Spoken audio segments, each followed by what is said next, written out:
So, ayun, marami nagtatanong, ano ba ang itsura ng TokTok Rider app? So, ito yung itsura ng TokTok Rider app. Tapos, pag rider ka, ito yung app na gagamitin mo. Tapos, ipipress mo siya para ma-open. Tapos, ipipress mo yun, go online. Press natin. Tapos, mula doon, makikita mo tong mga to, i-refresh mo, makikita mo itong mga to, ito yung mga orders na pwede mong aksepin. Ito, 1, 2, 3, 4, 5, 6, 7, 8, 9, 10, 11, 12, 13, 14, 15, 16, 17, 18, 19, 20, 21, 22, 23, 24, 25, 26, 27, 28, 29, 30. So, 30 jobs ang pwede natin aksipin.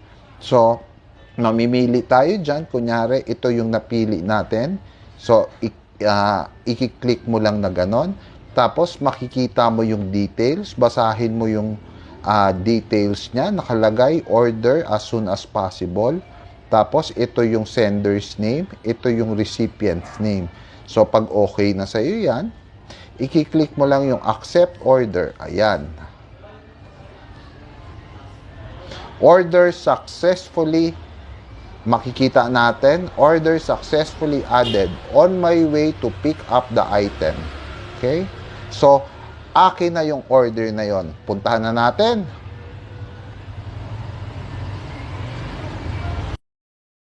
Ayan, so nakakuha na tayo ng nakakuha na tayo ng booking, So ito yung first ride natin as TokTok, no? So syempre, muna natin. Syempre nakaka-copper mask. Yan yung motorcycle natin, yellow. Yan. Yellow. TokTok, pati t-shirt, yellow, TokTok na TokTok. So, ito yung first ride natin. Nakita nyo naman, maraming bookings talaga sa TokTok. Saka, talaga to? Legit po talaga siya, no? So, inabot ako ng gabi after work.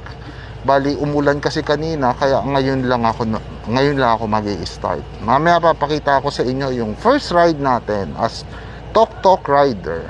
See you! Boom! Ayan mga ka-TokTok, So, ito yung pick up natin. Ang sabi, yan, dito natin siya pick up. Yan, dyan. So, ang sabi po, Korean griller po ito. Yan po yung item. Dito po natin pick up yung first item delivery natin. Tapos, on the way na po tayo para ihatid tong item na to. Ito ma'am. Aha. Thank you, ma'am. Bali, yan po yung unang delivery natin. Thank you, ma'am. Salamat po. Thank you, ma'am. Yan. So, lag tayo. Yan. So, yan mga ka-TokTok, no?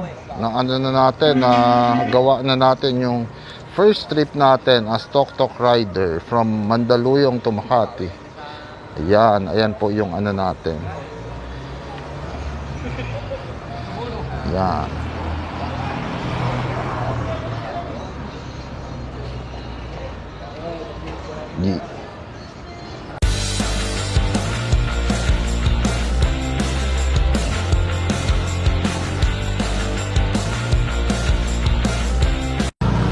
Yan, so makikita natin kahit bawal pa bumiyahe.